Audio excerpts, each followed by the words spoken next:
Isso, nós vamos adorá-lo agora com a sua palavra. Abra a sua Bíblia na passagem de 1 Coríntios capítulo 11, verso 26. 1 Coríntios capítulo 11, verso 26. Enquanto os irmãos vão abrindo o texto, eu vou citar aqui, a gente vai pensar nesses minutos que temos aqui sobre benefícios da comunhão. A celebração da ceia do Senhor é, na verdade, um grande privilégio como crentes em Jesus, de nós dividirmos do pão, do cálice, comer daquilo que simboliza o corpo de Jesus e beber desse corpo também. E em cima dessa comunhão que eu quero pensar com os irmãos, o privilégio que a gente tem de estar na casa de Deus, de comungar com o povo de Deus, de fazer parte do povo de Deus. Esse é um tempo, irmãos, em que a nossa sociedade tem chamado a cada um de nós a entrarmos num casulo individual. Há um senso de privatização da nossa individualidade, da valorização do nosso espaço, a qual vamos oferecer que outros celebrem conosco ou não. E quanto mais privativa for a nossa vida, mais segura aparentemente ela será. Todos nós somos infiltrados por isso. Todos nós somos naturalmente influenciados por isso. Quando, na verdade, a Bíblia vai chamar que nós venhamos a dar um passo contrário nessa direção. Eu tenho que abrir o meu espaço para poder dividi-lo com o irmão. E é um grande desafio. Meus irmãos, como é difícil. Se nós tivéssemos aqui, não faremos isso, fiquem tranquilos. Mas se a gente fosse convidar que você fosse agora uma pessoa e contasse um segredo seu, eu teria dificuldade de fazer isso. Contar uma intimidade sua, da sua casa, da sua família. A Bíblia não chama a gente a fazer isso. Mas não seria difícil, irmãos? Seria, porque o que nós mais privamos, primeiro a nossa segurança, a nossa privacidade, obrigado aí pela ajuda, a nossa privacidade, o nosso espaço seguro. E hoje a Bíblia, quando lida, vai convidar que eu e você venhamos dar um passo seguro, mas na direção certa de abrirmos as nossas vidas para um lugar, para um ambiente, para um espaço onde Deus abençoará, nos curará, nos libertará, se nós nos abrirmos para Deus nesse ambiente também. Que ambiente é esse, irmãos? É a igreja de Cristo Jesus. Eu sei, antes de ler a palavra, que muita gente já sofreu na igreja. Talvez porque entrou tão fervorosa, tão entregue, tão se derramando para o Senhor, e que não no ambiente da igreja também se feriu.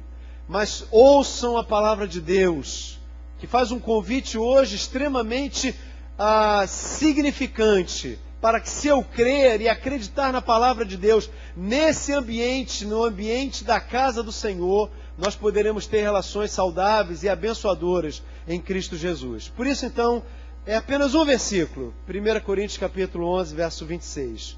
Eu vou ler, depois vamos repetir juntos.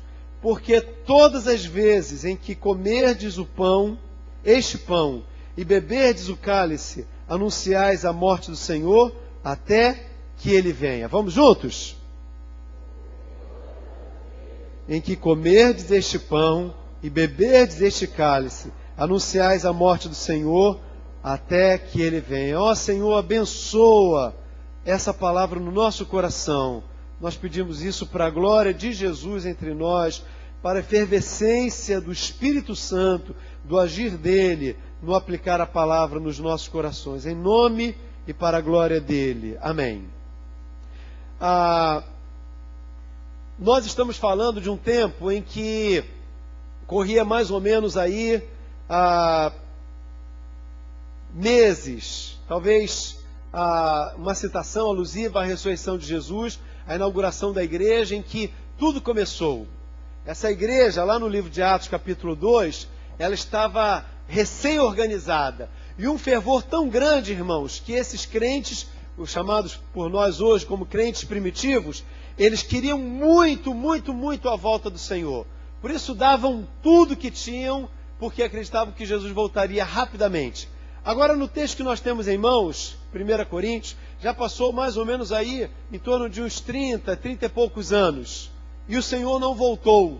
Mas Paulo agora escreve falando sobre o momento em que, como lá no início de tudo, quando Jesus se reuniu em intimidade com os discípulos, a igreja agora, depois de todos esses anos, volta a estar diante de uma mesa para comer um pedaço de pão, para beber um pedaço de cálice e lembrar-se daquilo que Jesus fizera na sua vida. Esse ato de comungar a fé é um momento de grande importância para aquela igreja, porque eles já experimentam, irmãos, por incrível que pareça, uma grande perseguição. Eles já vivem um tempo de muitas aflições, que ser crente era pagar um alto preço. Como eles encontrariam motivação para perseverar naquele caminho, para continuarem na fé, para não abrirem mão? Falar hoje, ser crente, é até fácil e um pouco difícil de pegar o espírito do que está aqui, porque poucas coisas nós temos que renunciar. Talvez nós tenhamos aqui entre nós algum irmão que tenha que, por causa da fé, arranjar alguns problemas com os filhos, com a esposa, ou vice-versa, com o marido, com a pessoa da sua relação. Talvez por causa da fé, algum irmão ou outro esteja passando problemas no seu convívio com os amigos que você tinha outrora e que agora não entendem a sua nova fé. Talvez alguns estejam passando aflições porque passam a ser perseguidos dentro do seu ambiente de trabalho. Mas, meus irmãos, com toda certeza, nós podemos dizer que isso é muito pouco.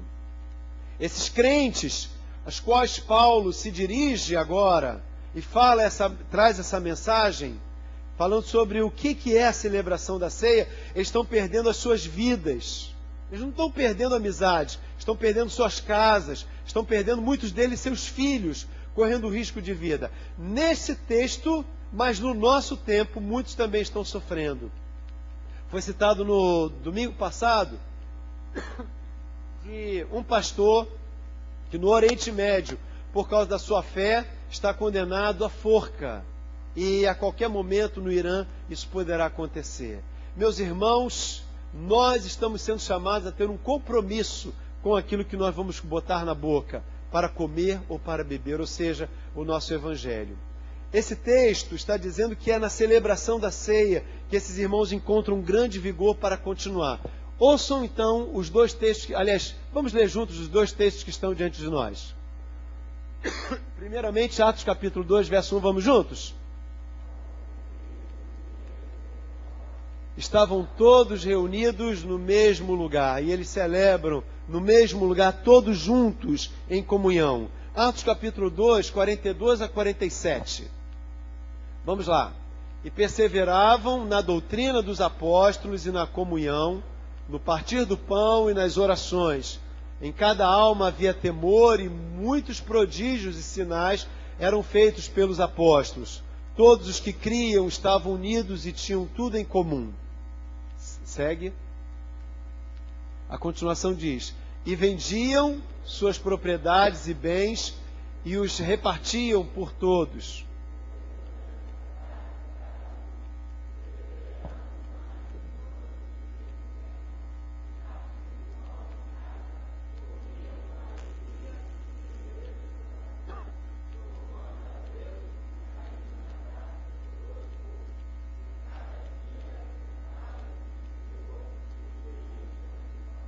Muito bem.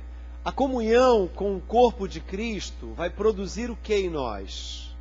Qual é a vantagem num tempo como o nosso, em que somos chamados a nos individualizar?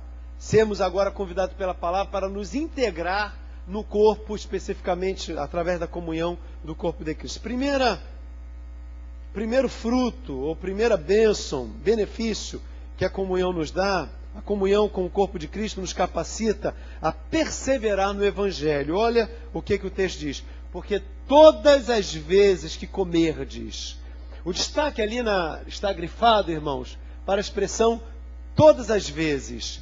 Dá a ideia de que é um ato contínuo, uma perseverança, uma coisa que a gente deve fazer sempre. Que não basta, então, tomar um ato inicial e não dar continuidade a ele. Muita gente já aceitou a Jesus, e glória a Deus por isso. Mas poucos perseveraram com a mesma motivação. Talvez você já aceitou Jesus há um bom e longo tempo. Mas quantas vezes você foi convidado pelo que está em volta de você, a reduzir o ritmo, a não se envolver tanto, ou talvez estar aqui sem ao mesmo tempo estar. Por isso, irmãos, a comunhão com o corpo de Cristo nos capacita a perseverar, a continuar no Evangelho. Esta expressão, por todas as vezes, vai nos lembrar que nós devemos perseverar e continuar. Em um momento de crise, Jesus chegou a questionar os seus discípulos também. E ele vai, em Mateus capítulo 16, 15 e 16, perguntar aos discípulos. Seu líder, Pedro, trará então a resposta. Mas vós, perguntou-lhe Jesus, quem dizeis que eu sou? Respondeu-lhe Simão Pedro, tu és o Cristo, o Filho do Deus vivo. Eles estavam firmes, mas houve um momento em que Jesus precisou usar do questionamento para eles entenderem que deveriam perseverar naquele caminho. Quando Jesus indagou, todos estão dizendo, e havia várias opções ali. Uns estão dizendo que tu és Elias, dizem muitas coisas. Mas vocês, o que vocês dizem? Meus irmãos, se o Senhor Jesus perguntasse agora a você, o que você diria que Jesus é na sua vida? Essa pergunta não é feita pelo pastor, mas é feita pelo próprio Senhor para que a gente redirecione o caminho ao qual nós estamos andando. A Bíblia está chamando a você, crente em Jesus, que é crente, é firme, convicto no que você crê, mas a todo momento é bombardeado a estar aqui, mas não está tanto aqui. Não está sendo convidado você a deixar de crer, mas crer sem haver um compromisso, um engajamento. Porque a palavra de Deus está dizendo que a comunhão com o corpo vai nos capacitar a perseverar com a integridade a qual nós precisamos.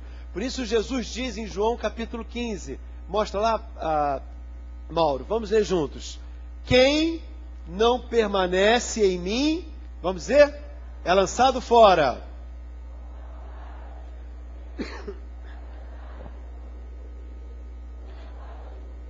E queimadas. Se vós permanecerdes em mim, e as minhas palavras permanecerem em vós, pedi o que quiserdes, e vos será feito. Mas a palavra está dizendo, se vós permanecerdes em mim. No ano 111, já da era cristã, Jesus havia nascido, e 111 anos depois, aconteceram na Bitínia, hoje na região da Turquia, a oficialização de um novo governante do Império Romano naquela região.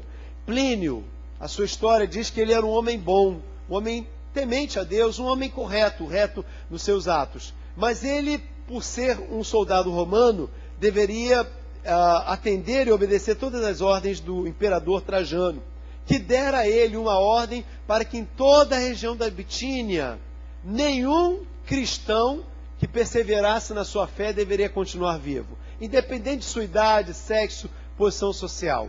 A razão era óbvia. Naquele momento, havia sim uma crise financeira e uma insegurança da estabilidade política naquele lugar. A crise financeira e política era por uma razão. O número de crentes no ano 111 crescia tanto rapidamente que os templos religiosos dos muitos deuses do paganismo daquela área estavam se esvaziando, o que traria naturalmente crise financeira, porque o movimento religioso gerava muito dinheiro também, e também uma instabilidade quanto ao comando daquela grande região. A ordem era de que todo cristão que não negasse a sua fé morresse. Plínio ficou diante de um impasse e ele teve que devolver a sua correspondência para Trajano pedindo: Senhor Imperador, peço-vos que atenda ao meu pedido, que se encerre a ordem de matar os cristãos. A justificativa era a seguinte: eles começaram a matar, mas irmãos, a estrutura de cadeias, a estrutura social, a infraestrutura das cidades não cabia mais onde colocar os corpos, aonde matar tantos cristãos, por uma razão: todos eles que eram trazidos nos tribunais de rua, eles eram convictos e não abriam mão da sua fé. Eles não esperavam aquilo, mas quando o número de cadáveres aumentava e trazia um problema, um grande problema para aquelas cidades, porque não tinham como se libertar, se livrar daqueles problemas sociais que as mortes dos cristãos produziam, o único meio foi que Plínio pedisse a Trajano que aquelas mortes fossem encerradas. E por causa da situação caótica daquelas cidades, devido a tantos corpos mortos, Trajano então teve que permitir o cancelamento da sua ordem. Meus irmãos, tudo porque aqueles crentes, um após o outro, perseveravam no Evangelho. Por isso, irmãos, estamos dizendo ainda hoje que não basta crer com os nossos lábios, não basta termos um nome escrito em uma igreja, não basta termos a autorização de um batismo para tomarmos a celebração da ceia. Nós temos que, dia após dia, nos comprometermos com esse Evangelho. Por isso, essa celebração que você colocará nos seus lábios, você tomará e se comprometendo com esse Evangelho, você estará dizendo que você é do Senhor e crê no Senhor e vive para o Senhor, não é um convite para que você possa, um mês a mais, celebrá-lo. Mas é um convite para que você se comprometa profundamente e radicalmente com esse Evangelho. Se fosse nos nossos dias uma fila indiana para nós apresentarmos a nossa vida e oferecermos a nossa vida por crermos no Senhor, nós seríamos aprovados, irmãos? Nós não podemos responder por todos, mas o convite é que individualmente respondamos que sim, nós queremos crer e com esse Evangelho estarmos comprometidos também. Meus irmãos, isso envolve o namoro, envolve as nossas relações trabalhistas, envolve as nossas relações como irmãos, envolve estar aqui, não porque é um programa de domingo, mas um compromisso com o Senhor.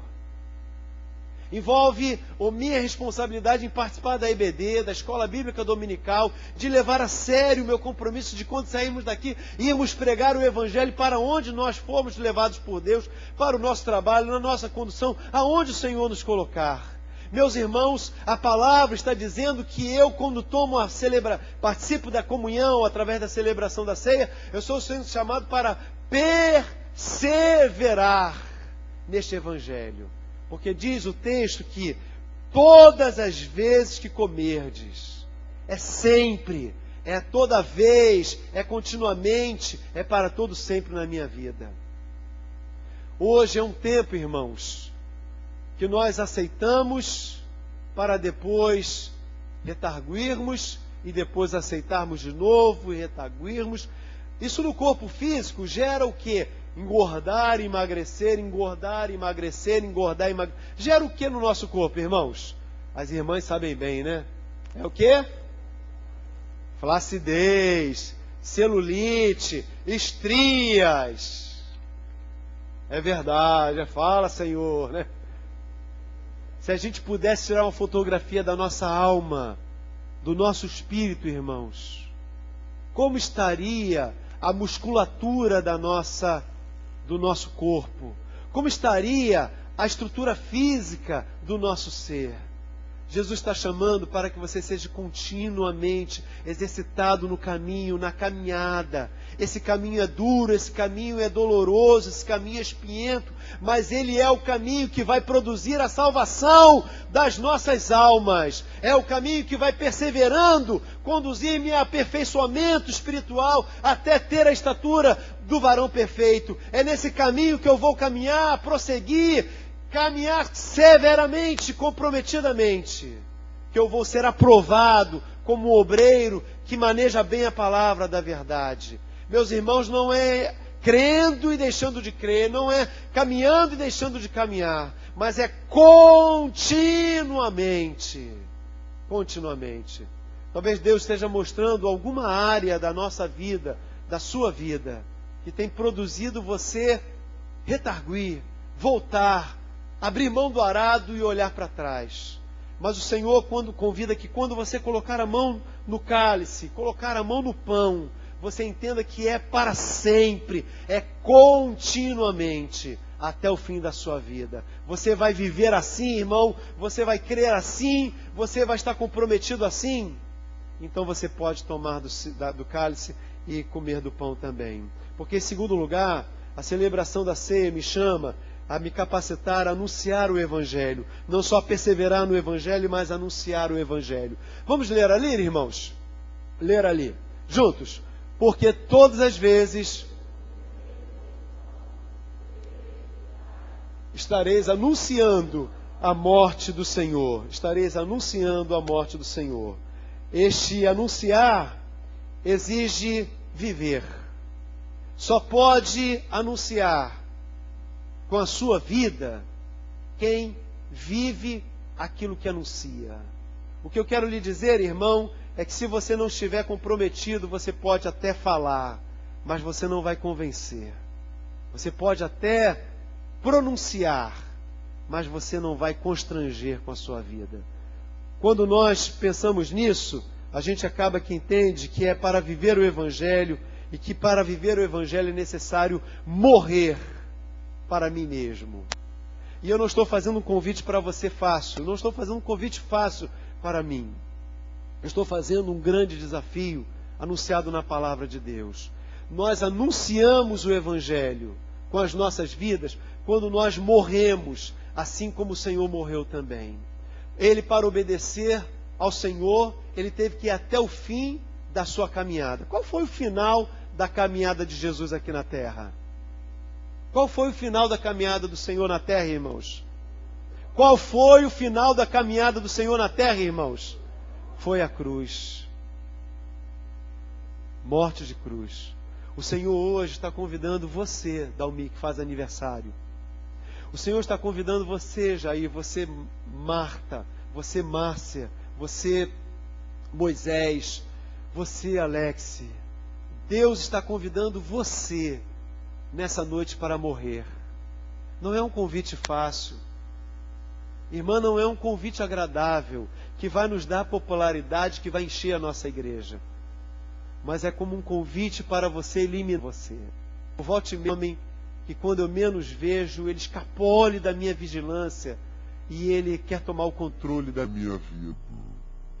Ele quer trazer de volta à baila coisas que eu já entreguei ao Senhor no Calvário e que eu já descansei no Senhor.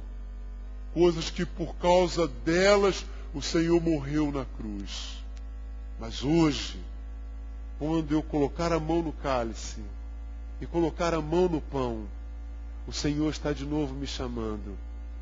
Morra para que você pregue da morte de Cristo. É fácil, irmãos? Não. Mas exige um compromisso. Porém, haverá uma grande recompensa. Mateus capítulo 10, verso 38 e 39. Vamos ler juntos? E quem não toma a sua cruz e não segue após mim, não é digno de mim. Quem achar a sua vida, perdê-la-á. E quem perder a sua vida por amor de mim,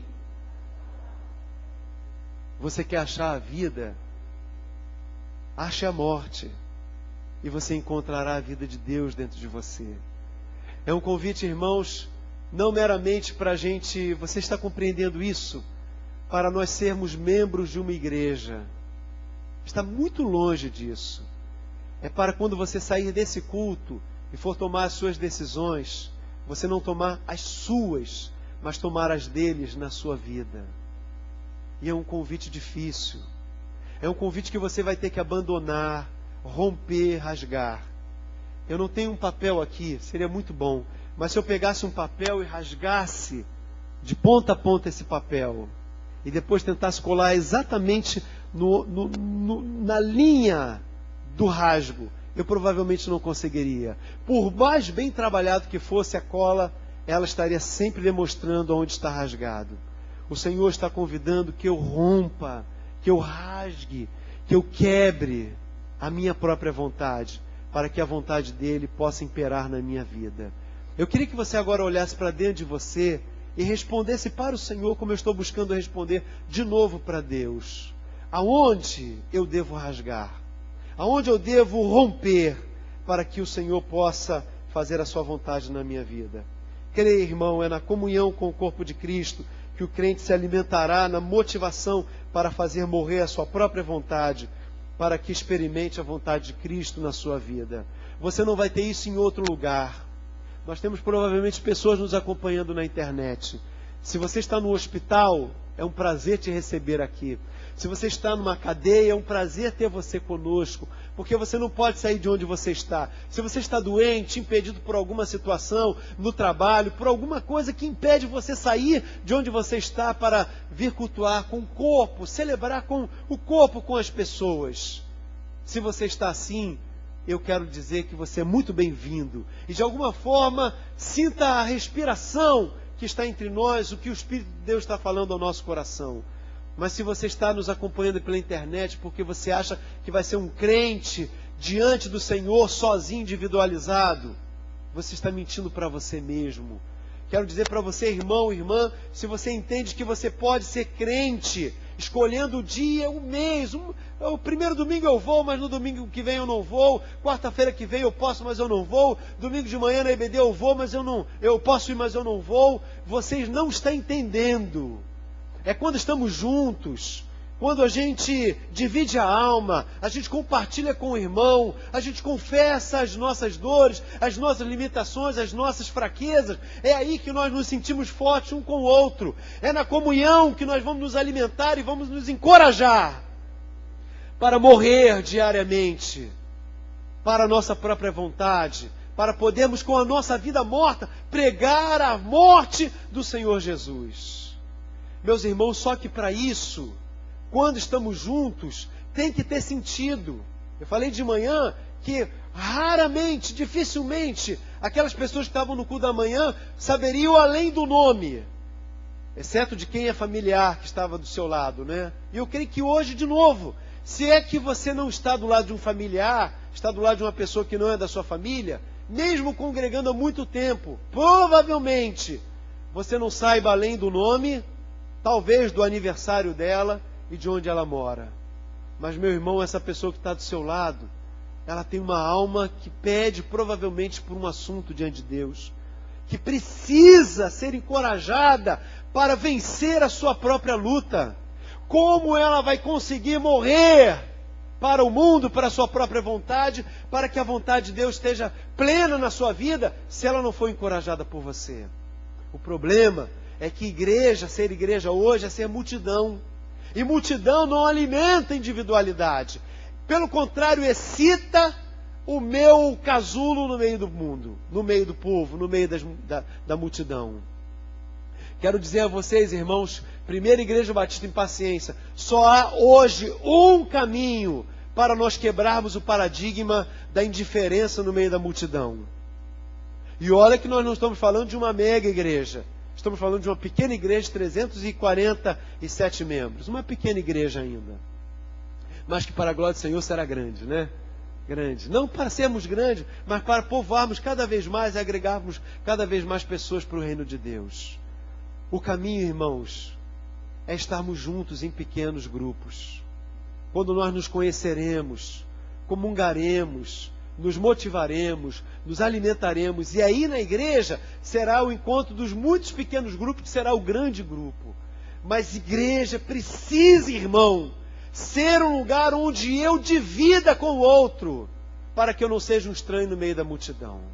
Por isso, e termino então, dizendo que quando eu tomar do pão e beber do cálice, eu estarei também aguardando o maior advento do Evangelho, aguardando o maior advento do Evangelho. O texto diz, até que ele venha. Vamos dizer juntos de novo? Até que ele venha. Será até que ele venha. Há uma canção antiga da igreja primitiva que diz, está lá em Apocalipse, a gente pode ler também. Coloca lá, Mauro, por favor. O texto é esse. Eu, Jesus, vamos juntos? Eu, Jesus, enviei o meu anjo para vos testificar estas coisas a favor das igrejas. Eu sou a raiz e a geração de Davi, a resplandecente estrela da manhã. E o Espírito e a noiva dizem, vem. Aquele que testifica. E quem ouve, diga, vem. E quem tem sede, venha. E quem quiser, receba de graça da água da vida. Aquele que testifica estas coisas diz, certamente cedo vem. Amém. Maranata. Ora vem, Senhor Jesus. Glória a Deus, irmão. Porque quando eu tomo do cálice e bebo tomo do cálice e como do pão, eu estou dizendo que ele está perto de chegar. Está perto o dia. Você sabe, há tempos atrás, eu quero terminar com essa palavra, na virada de ano, na Orla Carioca, em muitos outros lugares fazia-se assim também. Por questão agora de proteção não se faz mais, mas havia na Orla, na areia, áreas separadas na virada do ano em que eram escondidas ali toneladas e toneladas de fogos, né? E na hora certa, quando o gongo batia, pum! Milhares de fogos. Explodia, dava aí uns 7 minutos. Naquele tempo, 10, no máximo, nem 10 minutos de fogos. E todo aquele preparativo, os fogos se apagavam. Hoje, por questão de sobrevivência e de proteção, se faz aquilo nas balsas. Cada vez mais, irmãos, na Orla Carioca se coloca toneladas e toneladas, balsas e mais balsas, procurando estender com muito esforço mais alguns minutos, para que aquele frenesi das explosões. E é bonito, né? Ver aquele colorido, toma o céu. Mas incrível, irmãos, por mais que se passa, né? E é igual uma fumaça. E vai caindo, e apaga. Mas naquele grande dia, não sei se com fogos não artificiais, ou com luzes dos céus, mas a Bíblia diz que todo olho verá. E meus irmãos, todo joelho se dobrará diante daquele que é o Rei dos Reis, o Senhor dos Senhores. Quando eu ponho a mão na travessa, pego do pão, bebo do cálice, eu estou dizendo: Senhor, eu de novo, por mais uma vez, quero morrer para que Tu vivas. Os meus gostos, minhas opiniões, as minhas verdades, as minhas vontades, eu quero aniquilá-las para que Jesus viva e viva para sempre, até a Sua volta, Senhor. Feche seus olhos. Jesus amado, Espírito de Deus que paira na terra, que habita em nossos corações, que está nesse lugar, aqui nessa casa de oração, como Teu povo, Senhor, que se prepara para celebrar a ceia do Senhor, nós lembramos disso.